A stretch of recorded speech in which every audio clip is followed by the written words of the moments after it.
अस्सलाम वालेकुम दोस्तों वीरो की हाल चाल ने ठीक ठाक उम्मीद करते हैं सारे भरा खैरियत से होंगे। जिस तरह का तुम देख सकते अज माशाल्लाह असीं आए से जी मंडी का विजिट करने वास्ते जानवर खरीदने वास्ते। तो जानवर माशाल्लाह मंडी के बहुत सोहने सोहने जानवर खड़े है जी। इस वास्ते कोई रेट शेट भी हले बनता कोई नहीं पिया। अज मंडी के असीं आए हुए सी ते चंगी वड्डी मंडी लगती है जी। ये यानी कि सरगोधे वाली साइड ते आ। तो अस के चलो नाले एक विजिट कर जाइए मंडी का, तो नाले विलोगिंग कर जाइए।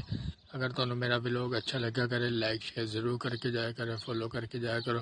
हाफिज नईम के नाम का विलोग है जी मेरा, हाफिज नईम विलोग। यानी कि माशाल्लाह बड़े खूबसूरत जानवर इतने खड़े, जिन्ना जानवर देखोगे तो खूबसूरत ही नज़र आऊगा। दो बैल देखो माशाल्लाह बड़े सोहने जानवर खड़े हैं कि मालिक ने चंगी इन्होंने जानी कि हिम्मत दी है पालन की, चंगे पाले हुए बच्चे।